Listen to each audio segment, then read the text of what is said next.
spent a year with Randall. What'd you take away from that first time? He's one of the best vets I've ever been around. Between him and Devontae, I haven't had a better vet to teach me how to be a vet. You know, obviously going into year 4, you know, I'm one of the vets now, and just having a guy like that teach me the way, you know, I couldn't ask for a better vet coming into the league. Just what made him such a good vet, just in terms of feedback or in terms of? Everything that he did, man, just the way he practiced, obviously his performance over the years, the way he carried himself, the way he finished, the way he went about his craft every single day. You know, he's one of the better guys in the league to be around. And obviously having Devontae coming up under him, you know, those are just two of the best vets. And obviously I had Geronimo as well. So I think I had a really good room of just guys showing you how to be good vets, you know, how to be a professional athlete. Because I know it's only practice and pads, but I mean, the first play of the team, you hit that, Aaron hits you on that one, just burst right down the sideline. He's rolling out, he's throwing darts to Devontae off of 1 foot. I mean, do you guys even need an off season after? I mean, he's the best in the game. It's Aaron Rodgers. There's no other way to put it.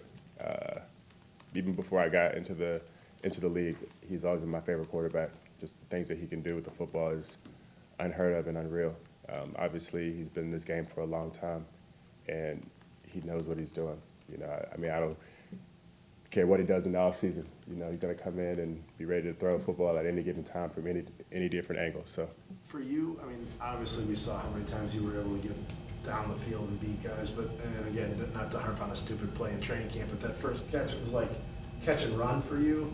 Is that just another facet of your game that you've worked on to try to, you know? no, I mean, I haven't worked on it. I mean, obviously you do it every day. You know, catch a football and turn up field. That's what we practice. Is what we do as receivers. We want to score every single play. So no matter if it's a 2-yard catch or a 60-yard catch, the ultimate goal is to score a touchdown. So, you know, it's not really anything that I've worked on in the offseason. It was just the play that got called today. So, Marquez, different guys approach their contract year mentally differently. Some guys think it's motivation. Some guys just try to block it all out. Like, what's your approach as you head into your 4th year here? it's football, man. You know, all that stuff's going to take care of itself. You know, I leave that in God's hands. You know, I go out and play football. You know, I care less about, you know, the stats and all the other stuff. It'll take care of itself. You know, I know what I can do. You know, I know my value, and I know that what I provide to this team. You know, so it's nothing past that. You know, it's not like I'm going there and thinking, like, man, I got to catch this many balls and have this many yards, and I got to get paid this amount of money. You know, like, I value success about the things that I do and, you know, how I live my life. You know, no number is going to make me feel more successful than, you know, any other number. You had a really good year last year. What's next for you? What do you want to is it about adding to your game or just doing what you've been doing, what you did last year? Obviously, just keep growing. Obviously, you know, I do a lot of things really well, and I help this team out in a lot of ways. So just continuing to grow as a player, continuing to take steps every year like I've done, and just get better than I was the year before. I think that's just kind of how it is, and continuing to grow and continuing to be a better me, you know, on and off the field. You know, continuing to lead and, you know, be the guy that I want to be. Marquez, piggybacking off that question, you had one of your best games in the NFC Championship, and the last time you were on, you know, a competitive football field. How much did that lay a foundation for you and what you want to do this training camp? I mean, obviously it's, you know, good, but who cares about the past? You know, it's all about what's next. You know, I think that's just something that losers do, is think about whatever you did in the past. You know, that's a selfish thing to do. You know, if I had, you know, 10 catches or 1 catch, you know, we didn't win the game, and that's all I really cared about. So obviously it wasn't enough. Everyone talks about Eric Stokes' 40 time. Are you still the fastest guy on the Yeah, team? no question. Obviously, you've been, you know, in the same room as Randall before. You've learned from him. You know, how do you impress his presence upon rookies? You know, what do you want them to take away from Randall being back? Well, obviously, like, with him being back in a new offense, I feel like he's a rookie as well, you know, in that sense of just trying to learn the things. Because obviously when I came in, I was a rookie, and, you know, he had been in the league 8 years or something like that, and he was teaching me things. So now he's, you know, we sit next to each other in our meeting room, and he's asking me questions. And so it's just like a complete reverse thing. But he still carries himself as, you know, a vet, still practices the same way, you know, still writes things down in his notebook the same way he did when he was an 8-year vet and knew the offense like it was the back of his hand. So I think it's just a credit to the person that he is. It's just that, he's always going to be the same guy no matter what. You guys had a group conversation at the end. It was Jones, Rodgers, obviously Cobb, and Adams, and yourself. What did you guys talk about? Confidential. Leave it at that. It looked like at some point today you were kind of interacting with the crowd. I'm just wondering, from your perspective, how much different is it with fans at training camp now versus last year? And does it feel like it's all the way back to pre-pandemic, or is it still kind of different? No, I mean, obviously we love our fans and love getting them around and having them, back in and getting them all hyped up. Obviously playing in Lambeau, it's one of one. You can't get that experience anywhere else. And just having, them around for practice and hearing them cheer. Last year it was pretty quiet. You can hear, the cars driving by, and that was pretty much it. So I think having them back is just a great, added bonus to, our practices. You guys talked a little bit last year about kind of the chatter around your room and, I guess outside noise-wise, maybe some uncertainty about the level of, I guess, overall progress or whatever in the room. But then last year, you guys had your great year as a unit. This year, you bring in Randall, Amari, a couple other guys, and now it seems like, okay, this unit is turning some heads in the NFL. How does that speak to your progress as a group? How much confidence does that give you guys coming in? I mean, we were confident before all the talk, and we'll be confident after the talk. We don't really care. We have it in our room, and we know what we can do. And each one of us, provides a different element, and I think that's what makes us, one of the best or the best receiver room in the league. And we do so many different things that a lot of guys around the league can't do. And we got the best offense. Aaron's not throwing to himself. So, obviously we're being productive, and I think that's the only part that matters. Hey, Quez, I like what you said about the past. You sound a little bit like Giannis there. But you go from the 2019 NFC Championship game, where I think you played one snap, to playing the way you did in the 2020 NFC Championship game, and all the growth you did show last year. So when you spin it forward into the future, what parts of your game, I mean, you average more yards than anybody per catch, right? Like, there's a lot of great things. What are the things that you're honing in on this training camp to say, this is where I still have all this growth to do? It's not one thing in particular. I think it's just everything. Never want to get complacent, and the leading the leads in yards per catch is cool and all, but so what? Like I said, it doesn't really matter to me. It's cool for the media to talk about, I guess, but I don't really care. I want to be the best version of myself, and whatever that is what it's going to be. So it's not really, something that I'm honing in on and something that I'm focused on. I got to be able to run slants better. I got to be able to do this better. Like, nah, it doesn't really, focus on that. It's more so just being the best version of myself and whatever this team needs me to be. Does it feel like the deepest receiver group or receiver room you've had since you've been here? I mean, definitely. I think my rookie year, we were about equal in the competition level, with us drafting 3 guys at that time and then having the 3 established vets.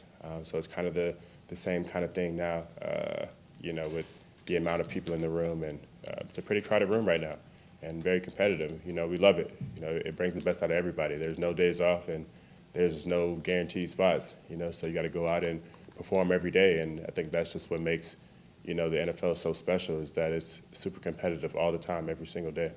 I know it's early on, but what are your initial impressions of Amari, just the approach he's kind of taken versus the minicamp and now in training camp? Obviously, I think he's continued to get better over these last few weeks, from minicamp until now. I think he's very mature, coming in the way he has, and his approach and how he, handles each and every single thing, and how he learns the playbook, and just asking questions and, hey, how do I do this, or what'd you do here? So, obviously when we got a good group of guys who all have been in his shoes and who are able to help him, and then bringing in a guy like Randall, who's close with him, even before he got here, I think he's going to be just fine. Marquez, Coach LaFleur mentioned this morning some of the clips of your blocking in the run game and the way you've helped out there. Is that something that you felt you were pretty good at that when you came into the league, or have you developed that in this offense? No, I think I was good at that coming into the league. Obviously, college is a little bit different, but I had a really good offense in college. I think we were like second in the nation my second year at USF. So it was something that I took pride in. And obviously, when you got guys like Aaron Jones who can take it to the house at any given time, and then who also will give it up and block for you down the field in the same way, it just kind of makes it easy to do, and you just want to do it. And, you know, it's a brotherhood that we all got. You know, it's Devontae would do it for me, and Allen would do it for me, so why not do it for them? So last year was tough for everybody. You had a great football season. How was your off season? When, you know, when they talk about Green Bay and weapons, your name comes up now nationally. Are you having more fun with this? It must be great to be back with your teammates, like as a cafeteria, little things like that.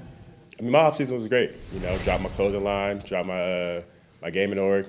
So that was my off season. Traveled, got to spend time with my friends, got away from football because it's a long season. But obviously, you know, being a household name is cool, and you know, be able to make plays. But like I said, we fell up a little short. You know, I had the Super Bowl down in my hometown. I live down the street from Raymond James, so you know, had to suck driving past that every single day and not being able to play in it. So obviously, you know, that was kind of what my offseason looked like, and kind of tried to stay away from football because of it. Marquez, at one point today, you were having a conversation with A.J. Dillon. It looks like you were kind of showing him how to maybe route run or something like that. What was that conversation about, and what can you kind of provide to younger players when it comes to route running? I mean, obviously, you know, there's guys that kind of ask you questions, younger guys, and he was just asking me something about just how to place his foot when he's doing different things. And I think that was just, you know, a testament to who I am as a player, where guys can come up and say, hey, how do you do this? And, you know, what'd you do here when you did this? You know, so I think that was just, you know, as being a fourth-year guy, younger guys are going to come up to you. And, you know, just a credit to myself and how I carry myself that guys trusted me to come and ask me questions. So.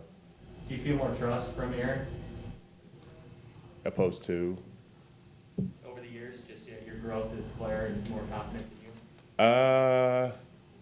I mean, I think he's trusted me from early on, you know, so I think that I showed that I was a pretty productive player and a pretty smart guy, so he was able to, you know, have confidence in me early on, and so I think, you know, it's all relative to, you know, however you want to spend it, but I think he's always had trust in me.